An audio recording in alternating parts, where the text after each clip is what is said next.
আসহাবে কাহফের ঘটনা কেহ জানে আবার কেহ জানে না, কেহ জানে আবার কেহ জানে না। মেরে কদম ধরে হাওয়া মাকে দে পড়ে, আদমের কদম ধরে হাওয়া মাকে দে পড়ে, গন্ধম খেয়েছে বলে দিল খোদা জোদা করে। আদমের কদম ধরে হাওয়া মাকে দে পড়ে, আদমের কদম ধরে হাওয়া মাকে দে পড়ে, গন্ধম খেয়েছে বলে দিল খোদা জোদা করে। আদমের কদম ধরে তখন পিতা আদম আরো কি বলছিলেন, তাই কবি ছন্দের মাধ্যমে লিখছে দেখুন।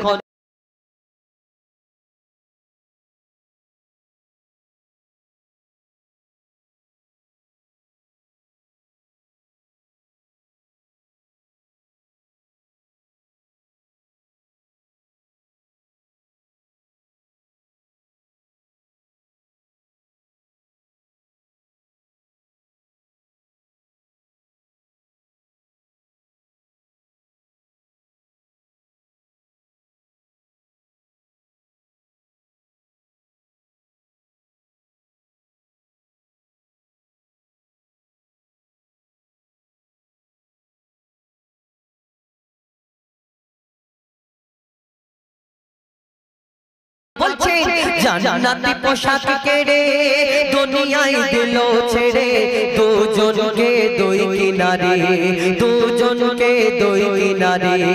আদমের কদম ধরে পিতা আদম 300 বছর সিজদায় পড়েছেন, আল্লাহর কাছে ক্ষমা চেয়েছিলেন, হে আল্লাহ ক্ষমা করে দিন। কিন্তু 300 বছর পিতা আদমকে ক্ষমা করলেন না আল্লাহ পাক রব্বুল আলামিন। তিনি সিজদা থেকে মাথা তুললেন, 300 বছর পর উপরে তাকালেন, 800 আল্লাহর দিকে তাকিয়ে দেখলেন 800 আল্লাহ কি যেন একটা লেখা আছে, সেই লেখাটা দেখলেন, আবার সিজদায় পড়লেন, কিন্তু আল্লাহ পাক রব্বুল আলামিন তখন ক্ষমা করেছিলেন। 300 বছর যখন ক্ষমা করেননি, কিন্তু 300 বছর পর ওই 800 আল্লাহ কি এমন দেখলো যে আল্লাহ ক্ষমা করে দিল। ওই 800 আল্লাহ কি লেখা ছিল আর কেন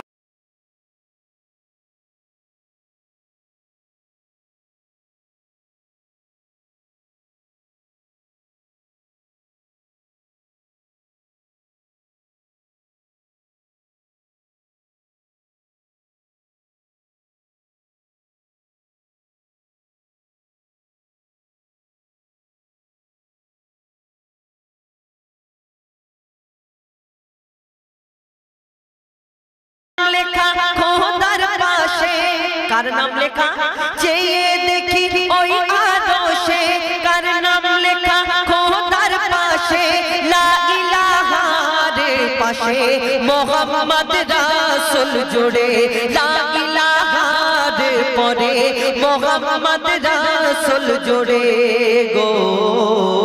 দোয়া করি সে নাম ধরে, আমি দোয়া করি সে নাম ধরে, আবার সিজদায় পড়ে, দোয়া করি সে নাম ধরে, আবার সিজদায় পড়ে, দিল খোদা ক্ষমা করে মোহাম্মদ নামের তরে। আদমের কদম ধরে গো সব শেষে আমাদের প্রত্যেক মানুষের জীবনে একটা পিতা মাতা আছে, জানেন না? আমরা পিতা মাতা না হলে দুনিয়ার মধ্যে আসতে পারবো না। এখানে যত মানুষ আছে সবাইয়ের একটা জন্মদাতা পিতা মাতা আছে। আর একটা পিতা মাতা বেড়ে যায় বিয়ের পরে, আব্বাজি আম্মাজি একটা বাড়ে, তাই তো নাকি? আপনাদের দিকে কি হয় জানি না, আমাদের ওইদিকে খুব জোর হয়। বিয়ে হয়ে গেলে আব্বাজি আম্মাজি বাড়ে। বিয়ের আগে মা যদি একটা কথা বলে কানের গোড়ায় বলে বেশি খিটখিট করো না, আর বিয়ে হয়ে গেলে শাশুড়ি আম্মাজি আর শ্বশুর আব্বাজি যা বলবে প্রাণ হাজির। তাই কবি ছন্দের মাধ্যমে লিখছে একটা জন্মদাতা পিতা মাতা, একটা আব্বাজি আম্মাজি এবং পিতা আদম আর মা হাওয়াকে আমরা পিতা মাতা কেন বলে থাকি? আমাদের চারটে পিতা মাতা, কিন্তু আমরা তানাকে পিতা মাতা কেন বলি? তানারা তো আমাদের জন্ম দেয়নি, কিন্তু পিতা আদমকে পিতা বলি আর মা হাওয়াকে মা বলি। কেন বলি তাই শেষ কথাই কবি লিখছে দেখুন। বলছে আল্লাহ স্বয়ং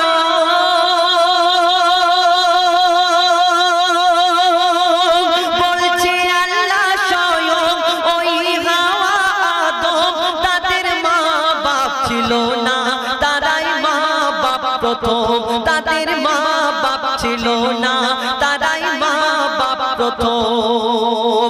মা বাপের স্নেহ মায়া পাইনি আদম হাওয়া, তারা খায়নি মায়ের দুধ, পাইনি বাপের ছায়া, তারা খায়নি মায়ের দুধ, পাইনি বাপের ছায়া। ছিল না বাপ মা তাদের, তাই তারা বাপ মা মোদের। আদম হাওয়া থাকে সব বাপ মার ভিতরে গো, তানবীর কালাম ওরে তোর মা বাপের কদম ধরে, তানবীর কালাম ওরে তোর মা বাপের কদম ধরে, চুমে নে তাজিম করে এ সুযোগ দিও না ছেড়ে, আদমের কদম ধরে গো। আরো একটি ফরমাইশে কালাম কবি ছন্দের মাধ্যমে লিখছেন, এই আমরা বর্তমান সমাজে আমরা এই পোশাক পরে নামাজ পড়তে যাই, কেউ 5 ওয়াক্তে নামাজ পড়তে যায়, কেউ সপ্তাহে একদিন জুম্মার নামাজ পড়তে যায়। যখন আমরা রাস্তা দিয়ে হেঁটে যাই নামাজ পড়তে, যদি আমাদের গায়ে কুকুরের লেজ লেগে যায় তাহলে আমরা কি করি? ওই পোশাকটা পরে আর নামাজ পড়তে পারবো কিনা? পারবো না। কেন? কুকুর নাপাক, তাই কুকুরের গায়ে লেজ লেগে গেলে আমরা মনে করি ওই পোশাকটা নাপাক, তাই আমরা বাড়িতে যাই, আবার সেই পোশাকটা চেঞ্জ করে আবার মসজিদে নামাজ পড়তে যাই। কেন? কুকুর নাপাক, তাই আমার পোশাক নাপাক হয়ে গেছে। কিন্তু কুকুর যদি নাপাক হয়, একটা কুকুর আবার জান্নাতে যাবে, নাপাক আবার জান্নাতে কি করে যাবে? কোরআন শরীফের মধ্যে আল্লাহ পাক ওই আসহাবে কাহাবের ঘটনা উল্লেখ করেছেন। একটা কুকুর জান্নাতে যাবে, সেই কোন কুকুর জান্নাতে যাবে? কবি ছন্দের মাধ্যমে লিখছেন।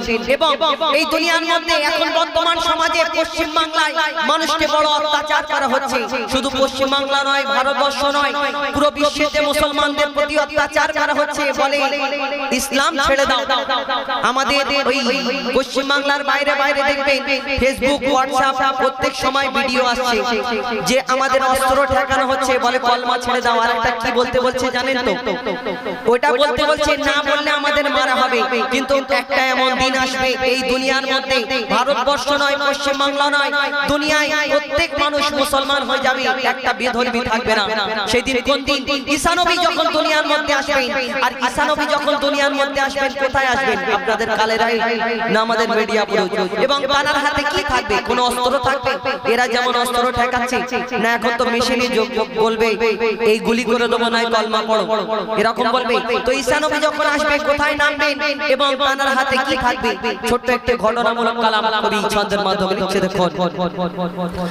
শোন শোন ওরে মন, এ জীবন কতক্ষণ, কিছুক্ষণ পরে তোর কাফন দাফন। শোন শোন ওরে মন, এ জীবন কতক্ষণ, কিছুক্ষণ পরে তোর কাফন দাফন। মালিকুল মউত হবে হাজির এখন, দেহ ছেড়ে রূহ উড়ে যাবে রে তখন। আহা শোন শোন ওরে মন, এ জীবন কতক্ষণ, কিছুক্ষণ পরে তোর কাফন দাফন। মালিকুল মউত হবে হাজির এখন, দেহ ছেড়ে রূহ উড়ে যাবে রে তখন। আহা শোন শোন ওরে মন। দুনিয়ায় কেউ চিরকাল থাকেনি, থাকবে না, তাই কবি লিখছে, দেখুন। মায়া ভরা এই দুনিয়াতে কে ছিল চিরকাল হায়াতে, কে ছিল চিরকাল হায়াতে। নবী হোক আর বাদশাহ উজির, বিদায় নিয়েছে খালি হাতে, সব বিদায় নিয়েছে খালি হাতে। নেকি গুনাহ আর পাওনা দেনা। খালি হাতে মনে করে আমরা এমনি খালি হাতে চলে যাব না। তুমি দুনিয়ায় এই দোকানে খেয়ে বড় বিল করে দিলে, অন্য দোকানে চলে গেলে, একজনের জমির আল কেটে একটু বাড়িয়ে নিলে, এই খালি হাতে যাবে, এগুলো তোমার সঙ্গে যাবে। আর যখন কবরে যাবে, তাই কবি লিখছেন, নেকি গুনাহ আর পাওনা দেনা, নেকি গুনাহ আর পাওনা দেনা, যাবে শুধু তোমার সাথে। সাথে কবরে আধারে ঘুমাবি যখন মানকির নেকির এসে ডাকবে তখন কবরে আধারে ঘুমাবি যখন মানকির নেকির এসে ডাকবে তখন সওয়াল হবে তোর কঠোর এমন খাড়া হয়ে যাবে তোর মরাদার লোক ওরে শোন শোন ওরে মন কোন কুকুর জান্নাতে যাবে আসহাবে কাহাবের 6 জন এখনো পর্যন্ত ওই বন্দি গুহায় ঘুমোচ্ছে আর আমরা যদি দুনিয়ায় বর্তমানে 2 দিন 3 দিন ঘুমোই তখন আমাদের বলবে ফটো ফিনিশ হয়ে গেছে জানাজা পড়ে পুঁতে দিই কিন্তু তানারা এখনো ঘুমোচ্ছে কাল কিয়ামত পর্যন্ত ঘুমাবে আর কোন কুকুর জান্নাতে যাবে তাই কবি লিখছে দেখো আসহাবে কাহাবের ঘটনা